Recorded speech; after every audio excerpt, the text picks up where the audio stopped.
जो हाकिम पाड़ा का जो घटना हुआ था जी। और इसमें राजनीति एंट्री कर चुका है और शिरडी का एमएलए जो शंकर घोष जी ने भी जो लेटर लिखा हुआ है वहाँ का सिचुएशन को देख के, हाँ, इसके बारे में आप क्या कहना है? आपने तो विरोध किए ही हैं, क्या बोलना चाहते हैं इसके बारे में?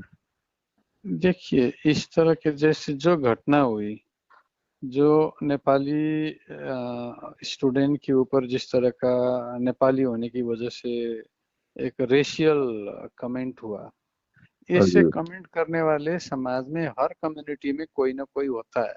हाँ जी, हम्म।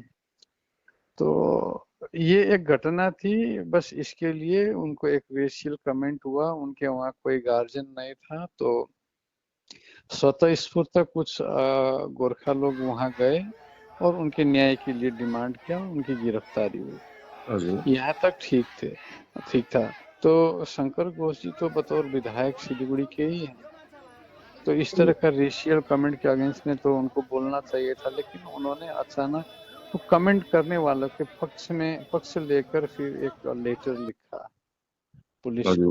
हाँ जी, ये थोड़ा मुझे भी अच्छा नहीं लगा, क्योंकि इससे क्या होता है, इससे कम्युनल टेंशन बढ़ता है। आज देखिए पूरा देश में एक वो लहर चल रहा है, क्या है कि बांग्ला भाषा बोलने वाला बांग्लादेशी, हाँ जी, ऐसे ही तो हम लोग भी भुगत रहे थे, नेपाली भाषा बोलने वाला नेपाल के लोग। हाँ जी, तो ये तो देखिए इस तरह का कमेंट में तो इस देश को एकजुट होकर लड़ना चाहिए। ऐसी हाँ कमेंट से हम लोगों को बचना चाहिए। ऐसे में विधायक और आग में घी डालते हैं, तो ये तो अच्छी बात नहीं है। हाँ जी। हम्म। तो इसमें तो सबको मिलके लड़ना चाहिए रेशियल कमेंट करने वालों के खिलाफ। हाँ, सर एक अपने आप में यहाँ पर एक क्वेश्चन खड़ा होता है, जैसे कि हाकिमपाड़ा का घटना में बीजेपी पार्टी की तरफ से एमपी एमएलए की तरफ से एक सिलीगुड़ी पुलिस कमिश्नरेट को ज्ञापन दिया गया।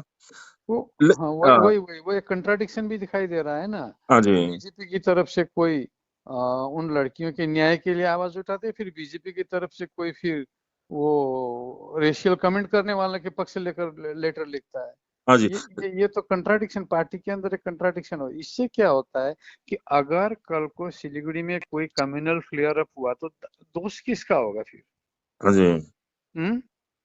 हमें तो कम्युनल टेंशन होने से अपनी एरिया को बचाना है। हाँ जी, हम्म। जी, हाँ जी, हमें तो एक राष्ट्रवादी सोच होना चाहिए ना लोगों को। जो भी कम्युनल कमेंट करते हैं वो उनके खिलाफ हमें आवाज उठाना चाहिए, न कि उनको सेफ्टी देना चाहिए। हाँ जी। तो इसीलिए मैंने भी विधायक शंकर घोष का जो लेटर मैंने देखा न्यूज में, तो मैंने उसका विरोध में अपनी आवाज उठाई। अब प्रश्न यहाँ पर उठता है सर कि वायरल वीडियो के बाद डॉक्टर शंकर घोष जी ने भी एक लेटर लिखना चाहिए था। हालांकि उसका देखिए पीएचडी की फर्जी वो है पीएचडी। लिखना चाहिए था, नहीं चाहिए था, वो उनकी मर्जी की बात है। वो ही is not compelled to do so. हाँ जी, लेकिन लेकिन ठीक है, लोगों ने जब उन लड़कियों का साथ दिया, फिर न्याय के लिए आवाज लगाई, तो उनकी गिरफ्तारी हुई। गिरफ्तारी के बाद फिर जिसने कम्युनल वो आरोप लगाया उसी को सपोर्ट करना ये गलत बात है। हाँ जी, हाँ जी। ऐसा तो नहीं है कि सर राजनीति वहां पर एंट्री किया, अजय एडवर्ड सर जी वहां पर गए और उसके बाद ये चिट्ठी लिखा गया, राजनीति एंट्री होने का बाद ऐसा हुआ, आप नहीं क्या नहीं, इसको मानते हैं? पॉलिटिकल एंट्री नहीं मानता हूँ। हर राजनेता का एक धर्म होता है कि कहीं पर अगर अन्याय हो रहा है तो उसके खिलाफ बोले। तब अगर कहीं भी इसका मतलब तो क्या, कहीं कुछ दुर्घटना हुई, कुछ बुरा हुआ और नेता चुपचाप बैठे क्या, उसको मतलब पॉलिटिसाइज होगा बोल के?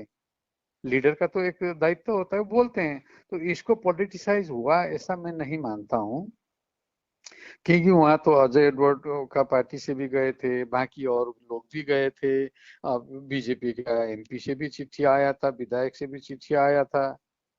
वहाँ के लोग, वो टीएमसी के वहाँ के नेता भी गए थे। तो इसको तो मैं राजनीतिक नजर से नहीं देखता हूँ। एक मानवीय चेतना, मानवीय भावना लेकर वो लोग वहाँ न्याय के पक्ष में गए थे। लेकिन उनको बाहर वाले बताकर उनके खिलाफ फिर अभियान चलाना, ये बहुत बुरी बात है। Okay, thank you very much sir. आप तो सुने हैं कोलकाता में ट्रीटमेंट कर रहे हैं अभी। जी आप जी, मेरा स्वस्थ उधर रहे चल सर। रहा है। मेरा मेरा हाथों में बहुत दर्द है। एक्चुअली मेरा रीढ़ की हड्डी में प्रॉब्लम है, स्पाइन में। हाँ जी। तो उसकी वजह से मेरा हाथों में प्रॉब्लम है, बहुत दर्द है। अभी भी उपचार चल रहा है, एमआरआई वगैरह हुआ है, बाकी रिपोर्ट भी आ गया, नर्व का रिपोर्ट नहीं आया है। Okay, thank you very much sir. Take care. Okay okay. करिए।